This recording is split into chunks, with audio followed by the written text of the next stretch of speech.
This channel does not promote any violent, harmful, or illegal activities. All content provided by this channel is meant for an educational purpose only. এদিকে খাস কলকাতায় ফের তৃণমূল বনাম তৃণমূল বেলেঘাটায় তৃণমূল কর্মী তাপস বন্দ্যোপাধ্যায়কে এলোপাতাড়ি কোপ অভিযুক্ত দলেরই দুই কর্মী সৌরভ দাস এবং গুড্ডু আশঙ্কাজনক অবস্থায় এনআরএস হাসপাতালে ভর্তি তৃণমূল কর্মী।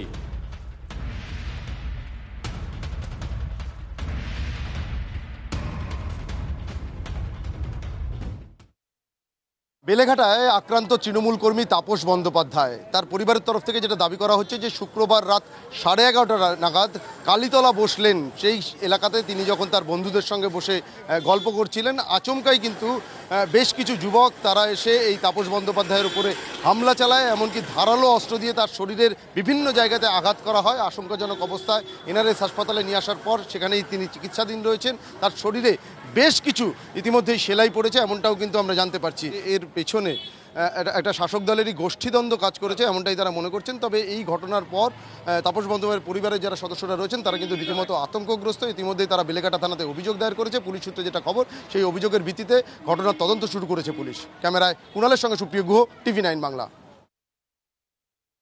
15 আগস্টের দিন মানে রাত্রি 11:30 সময় আড্ডা মারছিলাম। সৌরভ দাস আর গুড্ডু মিলে এসে রাতারাতি ছুরি দিয়ে হামলা করে, এলোপাতাড়ি ছুরি চালায়, বুকে প্রথমে ছুরি দিয়ে মানে এলোপাতাড়ি মাথায় মারে। দাদা একা ছিল। দাদাকে দেখে সৌরভ দাস গুড্ডুকে বলছে যে তুই আমার কেস পার্টনার হবি, তাহলে ওকে এখন মারবো। তখনই দাদা ভেবেছে যে হয়তো দাদা ওকে হয়তো মেশিন দিয়ে বা কোনো রকমভাবে অ্যাটাক করতে পারে, সেই জন্য ও পিছু হটেছে। তারপরে সৌরভ দাস গিয়ে সঙ্গে সঙ্গে ছুরি চালায়। ও একটা প্রফেশনাল কিলারের মতো কাজ করেছে। তার মানে ও শিক্ষিত হয়েছে, প্রফেশনাল কিলার, পড়াশোনা শিক্ষিত তো নয়। কারণ একটা রাজনৈতিক প্রতিহিংসামূলক কাজ। আমার দাদা 2010 সাল থেকে তৃণমূল করে, যখন তৃণমূল সরকার আসেনি, পরেশ পাল ভোটে দাঁড়িয়েছিল। আমার দাদার সঙ্গে যেটা হয়েছে সেটা পলিটিক্যাল ওয়েতেই হয়েছে বা পলিটিক্যাল কোনো রকমভাবে জড়িত আছে জিনিস, সেটা করুক। আর তারপরে দেখছি এদিকে কথাবার্তা বলে কীভাবে কী ব্যবস্থা করা যায়। হ্যাঁ, মানে সমস্ত এলাকার চোর বদমাশ গুন্ডা খুনি অপরাধীদের নিয়ে একটা রাজনৈতিক দল তৈরি হয়েছে। সেই রাজনৈতিক দলটার নাম তৃণমূল। সেই তৃণমূল স্বাভাবিকভাবে তারা নিজেদের মধ্যে মারামারি করবে, কোনোকনি করবে, এটা অত্যন্ত স্বাভাবিক। আরো একটা ছবি আপনাদেরকে দেখাবো, ভালো করে শুনবেন। সরকারি কর্মসূচির নেতৃত্বে এবার তৃণমূল নেতা। সোশ্যাল মিডিয়ায় ভাইরাল হচ্ছে একটা ভিডিও, আর সেখান থেকে বিতর্ক তৈরি হয়েছে। কিছুদিন আগে পুরসুরার কেলেপাড়া পঞ্চায়েত এলাকায় আমার পাড়া আমার সমাধান প্রকল্পের জন্য আয়োজন করা হয় একটি সরকারি বৈঠক। যে ছবি আপনারা দেখছেন, কুলবাদপুর হাই স্কুলে সেই সরকারি আধিকারিকদের, সেই বৈঠকে সরকারি আধিকারিকদের পাশাপাশি উপস্থিত ছিলেন তৃণমূলের ব্লক সভাপতি যশবন্ত ঘোষ। শুধু বৈঠকে উপস্থিত থাকাই নয়, বৈঠকে রীতিমতো নেতৃত্ব দিচ্ছেন ওই তৃণমূল কংগ্রেস নেতা। কাদেরকে নেতৃত্ব দিচ্ছেন ওই বৈঠকে? যারা সরকারি আধিকারিক। কারণ এটা একটা সরকারি কর্মসূচি, তারই প্রস্তুতি বৈঠক হচ্ছিল। কিন্তু কেন শাসক নেতা এই সরকারি অনুষ্ঠানে, তা নিয়েই প্রশ্ন উঠছে। মুখ্যমন্ত্রী বাবার নয়, টাকাটা জনগণের। উনি কি মুখ্যমন্ত্রী নাকি? উনি কি মুখ্যমন্ত্রী নাকি? উনি কি মুখ্যমন্ত্রী? উনি কি মুখ্যমন্ত্রী? উনি কি মুখ্যমন্ত্রী? সরকারি প্রতিনিধি বলুক। উনি কি মুখ্যমন্ত্রী? সরকারি প্রতিনিধি কথা বলুক। সরকারি প্রতিনিধি কথা বলুক। সরকারি প্রতিনিধি, উনি কি সরকারি প্রতিনিধি? উনি যে বলছেন উনি তো সরকারি প্রতিনিধি নয়। উনি তো সরকারি প্রতিনিধি নয়। উনি কি কেন বলবেন? সরকারি প্রতিনিধি বলুক। সরকারি প্রতিনিধি এখানে কথা বলবে। এটা পার্টির প্রোগ্রাম নয়। পার্টির নিয়ে আলোচনা হয়েছে এতক্ষণ। পার্টির নিয়ে আলোচনা হচ্ছিল। পার্টির নিয়ে পুরো আলোচনা হচ্ছিল। ঠিক আছে, এটা সরকারি প্রোগ্রাম, এটা হচ্ছে পার্টির প্রোগ্রাম নয়। আপনারা সেই থেকে এখানে পার্টির নিয়ে আলোচনা করছেন। ঠিক আছে, আপনি করেছেন, আপনি করেছেন, আপনি করেছেন। আমি হুজুরি কথা আপনারা করছেন, আপনারা করছেন। সরকারি প্রোগ্রামে সরকারে আপনারা চান উন্নয়ন, আপনারা উন্নয়ন চাননি, আপনারা উন্নয়ন চাননি। উন্নয়নের নামে ভণ্ডামি চলছে। উন্নয়ন চান?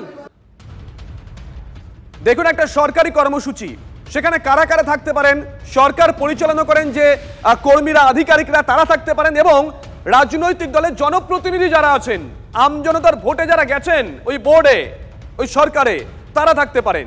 একজন শাসক দল ABCD যে কোনো রাজনৈতিক দল হতে পারে, তার নেতা এখানে কি করছে? এখানেই তো প্রশ্ন।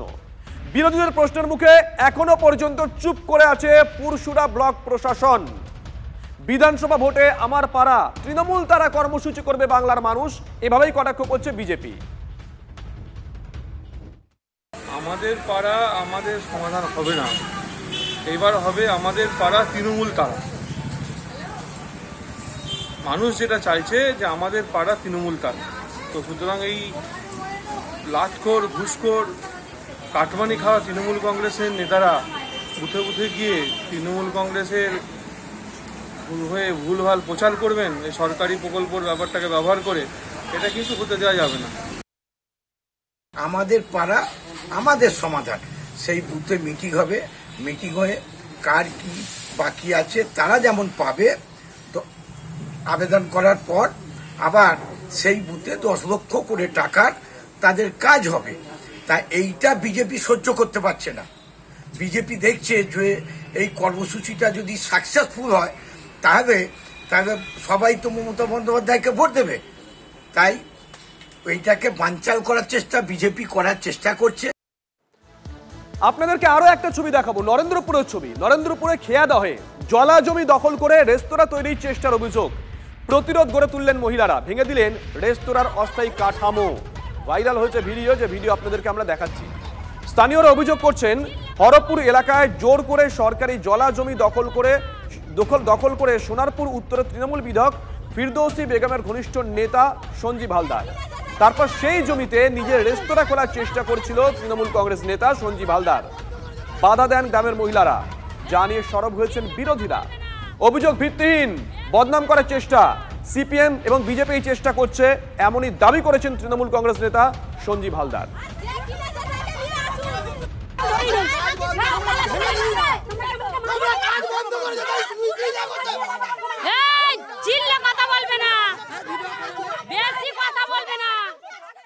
আমাদের জমিতে আমাদের কোনো অধিকার নেই, অন্য লোকরা এসে দখল নিচ্ছে, নিয়ে তারা যা খুশি তাই করতে চাইছে। হয়তো কি করছে সেটা তো বলে না, ওনাদের মতন ওনারা করে যাচ্ছে, কিন্তু আমরা তো সে পূর্বপুরুষ থেকে করে খাচ্ছি না। তা আমাদের জন্য ওনাদের বাইরের লোকদের জোর আছে?